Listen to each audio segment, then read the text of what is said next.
আসসালামু আলাইকুম রহমতুল্লাহ।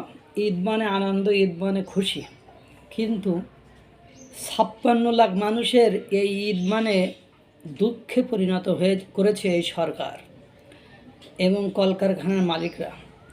শ্রমিকদের এই কান্না দেখলে, তাদের হাহাকার দেখলে চোখে জল চলে আসছে, এমন একটা অবস্থা। আপনারা জানেন, বাংলাদেশে মোট ৯,৬৯৫টি শিল্প কারখানা রয়েছে। এর মধ্যে বেতন দেয়নি ৭,২২৪টি কারখানায়। মার্চ মাসের ৭,০০০ কারখানায় যদি ২০০ জন করে শ্রমিক থাকে, তাহলে ১৪ লক্ষ শ্রমিককে বেতন বোনাস দেয়নি কারখানার মালিকগুলো।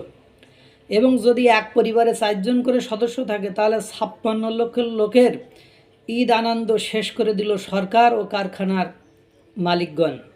পোশাক শ্রমিকদের ফেব্রুয়ারি ও জানুয়ারি মাসেরও বেতন বাকি আছে। অনেক প্রতিষ্ঠানে বলা হয়েছে ৫৯% কারখানা মার্চের অর্ধেক বেতনও দেয়নি।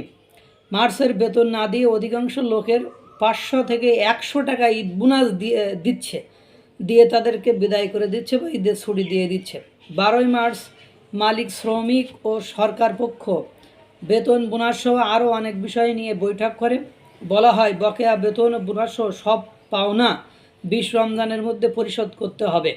পাওনা বেতন বোনাস না পেয়ে হাহাকার করছে হাজার হাজার শ্রমিক।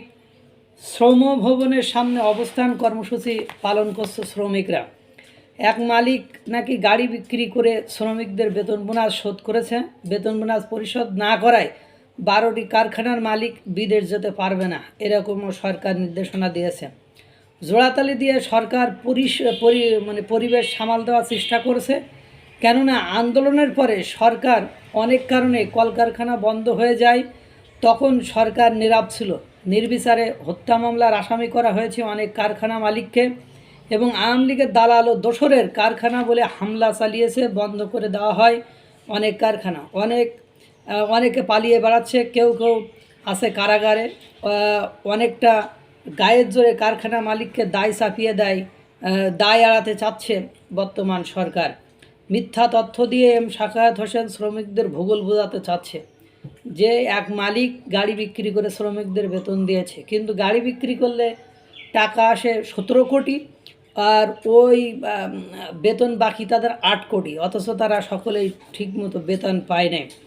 এরপরে সাবেক এমপি শেখর পালিয়ে যাওয়ার মানে শ্রম উপদেষ্টা সাখাওয়াত হোসেন রাগান্বিত হয়ে বলেছে, ইন্টারপোলের মাধ্যমে রেড অ্যালার্ট জারি করে তাকে আবার ফেরত নিয়ে আসা হবে। কিন্তু দুর্ভাগ্য হলো সত্য যে এই এমপি শেখরের নামে একটা হত্যা মামলা আছে, কিন্তু নিহতের পরিবার এ সম্পর্কে কিছু জানে না।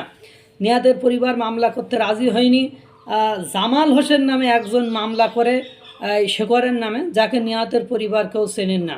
কারখানা বন্ধ, মামলার সময় চোখ বন্ধ রাখায় এখন নিজেই ফাঁদে পড়েছে বর্তমান সরকার। হয়তো এসব শ্রমিকদের ঈদ কাটবে শ্রম ভবনের সামনে। এভাবে চলবে শিল্প কলকারখানা ধ্বংস হওয়ার ফলে দেশ পড়বে এক মহাসংকটে। শ্রমিকদের এই কান্না কি এভাবেই চলতে থাকবে? হয়তোবা তাদের ঈদের আনন্দ তো দূরের কথা, তারা ঈদে যে বাড়ি যাবে, এই বাড়ি যাওয়ার টাকাটাও তাদের কাছে নেই। কেননা তারা ভাবছিল যে সারা বছর যদি কলকারখানার মালিকরা বেতন না দেয়, তাহলে ঈদের সময় বকেয়া বেতন সহ বোনাসগুলো দেবে। বোনাস না দিলেও জানুয়ারি, ফেব্রুয়ারি, মার্চ এই 3 মাসের বেতন দিলেও তারা চলতে ফেলতে পারবে। বা এই 3 মাস তাদের বেতন না দেওয়ায় দেখা যায় তারা স্থানীয় যেসব দোকানপাট বা বিভিন্ন লোকের কাছে ধার কর্জ করেছে যে ঈদের সময় বেতন পাইলে দিয়ে দেব, এই জন্য তারা ধার কর্জ করে তারা কোনোভাবে লাইফ লিড করে 3টা মাস কাটিয়েছে।